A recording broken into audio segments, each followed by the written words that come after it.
Enabling may sound like a very simple problem, especially in the context of addiction. There are many instances where a parent, spouse, or even a child of an addict goes out of their way to try and help in the only way that they know how. This can translate into protecting the addict out of a sense of duty as a way to keep the peace. All of these things can contribute to the behaviors that make someone an enabler. An enabler is a person who unintentionally or intentionally protects and fosters addictive behaviors.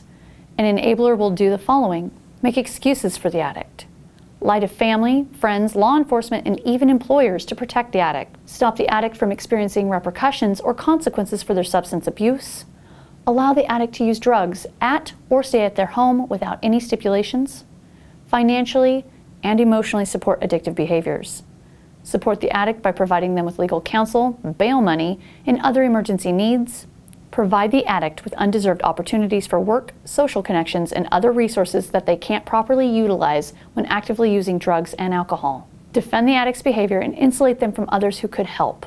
An enabler will resist change for any number of reasons. They may blame themselves for the person's behaviors, or they may continue to put up with substance abuse just to prevent a confrontation. This can continue indefinitely.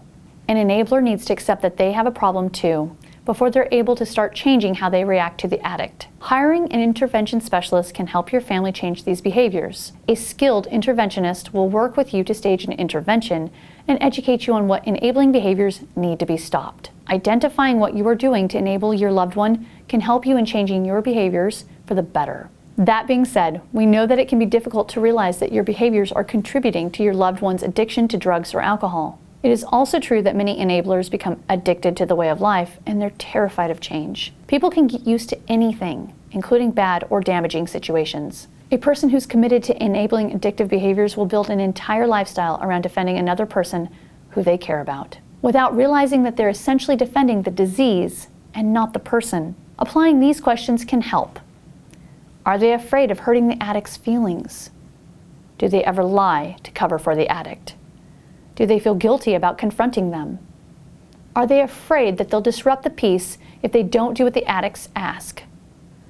Are they willing to admit that the person is an addict? No matter how enabling is done or why, it is hurtful to the family. A skilled professional interventionist can help an enabler better understand how their actions of trying to protect the addict are harmful. When one family member protects the substance abuser, they divide the family even further. That being said, enabling almost always comes from a place of love. It's simply misdirected and ultimately has the opposite effect than intended. Enabling stops the addict from getting the help they need, which is resented by the family members who can see how the behaviors aren't helping. This is just another thing that the entire family will have to recover from when the addict finally gets the treatment that they need. If you are ready to take the next step and get your loved one help through an intervention, please give one of our intervention specialists a call today.